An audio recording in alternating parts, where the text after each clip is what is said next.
Okay. Welcome back to the Leap Stories, and my guest today is Craig Dave. Hi. Hi, Ness. Hi, and thank you for being with us. You're welcome. And as always, guys, I start my first question to all my guests as simple as, could you tell us a little bit more about who you are, what you do, in your own definition, basically? Sure. My name is Craig Dave, and I write words that win the sale. So I'm a copywriter, and I focus on helping businesses, brands, coaches, thought leaders tell better stories using an 8-step story selling framework that they can use to attract stadium-sized crowds and sell out, but without selling out in the bad way. So helping them create a lot of great content that delivers a lot of value, and at the same time being able to position their service in a way where people say, yes, I want this, and I want this from you. If you could take us a little bit back into the beginning of your career, and how did you get to do what you do today? Sure. You didn't start as a copywriter, didn't you? No. I started as a lecturer at a university, public university in my city, working with international students. Did that for 15 years. And decided to create an online program to help as many students as possible pass the world's most difficult English exam. And that's how I jumped into marketing. I started creating the product and started learning from some of the biggest names in the industry: Andy Jenkins, Evan Pagan, Andre Chaperon.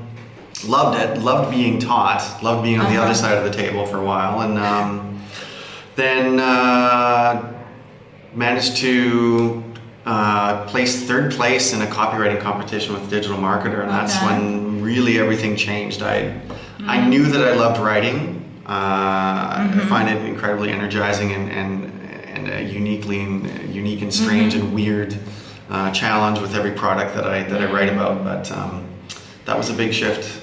And you're a musician as well, yes. Right? Yeah. And obviously a very creative person.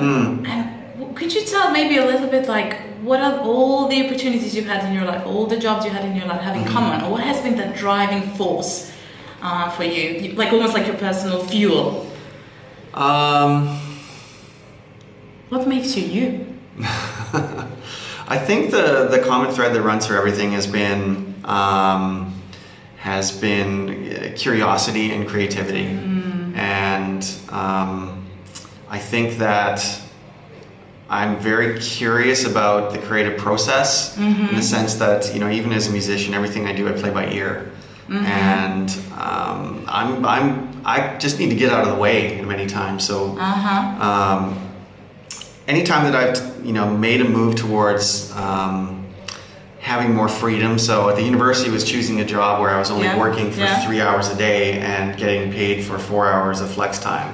That gave me room to actually work on my marketing chops and become a better writer. So it started as a parallel at the same time. And a lot of it's just creating space for that, and learned eventually that even within those blocks of time, if I could find a way to sort of hack things and create some rituals and routines that allow me to be creative on, not autopilot, that's not the right word, I think receptive to the ideas that are already out there. And so that's shown up in a lot of different ways, and I eventually found a way to combine my 2 passions of music and copywriting. And how would you, or what does leap mean for you? How would you define leap? Leap for me typically has meant going from a suboptimal situation to suddenly making a big jump into an opportunity that that had the possibility of changing everything for me. So when I first started teaching English to international students, I taught at the worst school in my city. It was horrible. I think I was horrible. We matched each other, but then I went away to Sweden for another year and taught business English, came back and applied at the university in my city. And this was back when they sent letters to tell you don't have a job. So I opened up the letter in my mailbox and it said, please go away and don't apply again. And then the next day I got another one in there. I'm like, guys, come on, university, don't tell me twice. I don't need it twice. But actually they said, yes, we want you. They weren't really that harsh on the other one, but they basically said they didn't have any spots available. And so the very next day I got an opportunity, said, come in. And I had to jump in and teach a grammar course. And at that period of time, beginning my ESL career, that was a big thing. Oh yeah. I learned some tactics to avoid having grammar wars with students who knew more grammar than I did. But eventually in a short time I actually got really good at it. And so that was an example of a leap. You had numerous leaps even later on in career, right? Yeah, in terms of like an unexpected jump or a big opportunity that shows up. Yeah, and that came in the form of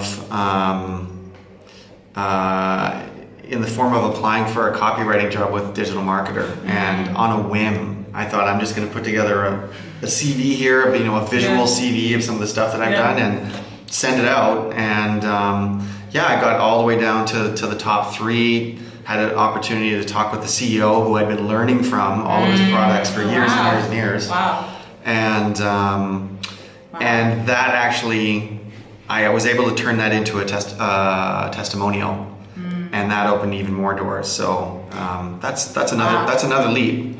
Yeah. And if you were to recall any of those leaps that either any of those you just mentioned or any other leap story or moment in your life, what could you say is that one lesson or one thing you learned really? I would say if I can talk about leaps in ideas, whether it's songwriting or writing copy, I think that learning to turn off Evan Pagan calls it learning to fire your success prevention manager. Could you repeat that?